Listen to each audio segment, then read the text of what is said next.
Well, Brett, good evening. It is a very tense situation with a key conservative, Mark Meadows of North Carolina, saying Republican leaders at this moment don't have the votes to pass a critical government funding extension.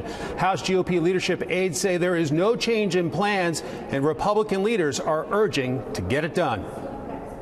Address the real deadlines that are here. The real deadlines by continuing the funding for our military. Extend the children's health insurance program.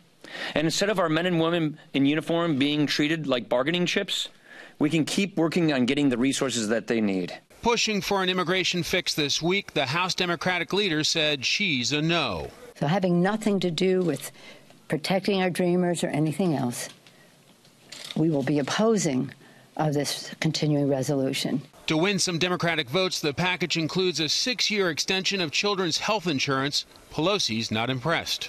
This is like giving you a bowl of doggy-doo, put a cherry on top and call it a chocolate sundae. This is nothing. Then there's the national security issue, with this being the 4th continuing resolution since October. Mr. Speaker, what's your case to national security lawmakers who worry that every day under a CR damages the military?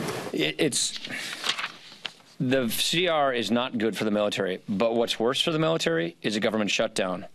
What's even worse for the military is a government shutdown followed by a sequester, which is what would happen if we don't pass a CR. On the Senate side, Majority Leader Mitch McConnell has warned his GOP colleagues about the possibility of being in session this weekend if the continuing resolution fails. McConnell emailed at 10:17 a.m.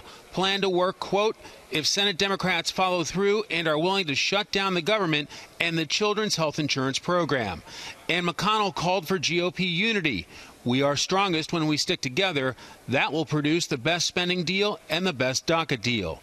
But some of his fellow Republicans are unhappy. I think it's inexcusable, so I'll be a no vote because I'm not going to vote to continue to put the country further into debt. We're not going to get a CR through the Congress until we have a pathway forward to increase defense spending, deal with the immigration, chips, and everything else. Winning some Democrats will be critical, with 60 yes votes needed in the Senate and only 50 Republicans likely to vote.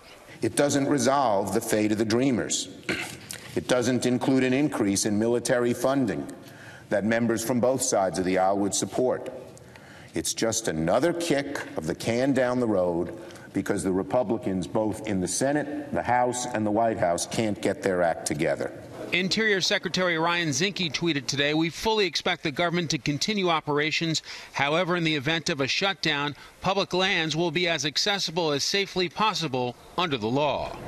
In the Senate, Democrats are saying they have the votes to block the bill, and already Republicans are saying Democrats would be siding with 800,000 dreamers over the health insurance of 9 million children. But the first test is the House tonight. Brett? You know, Mike, the Freedom Caucus apparently just met with the Speaker and leadership, and we're getting from a GOP aide that leadership met and agreed to hold a separate vote to help bolster military readiness and other national security issues.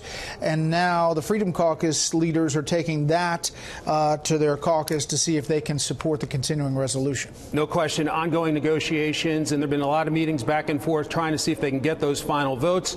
But pressure is designed to produce a result, Brett. Yeah, and that's in the House, let alone, as you said, the Senate. Mike Emanuel following minute by minute up on the Hill. Mike, thanks. Sure.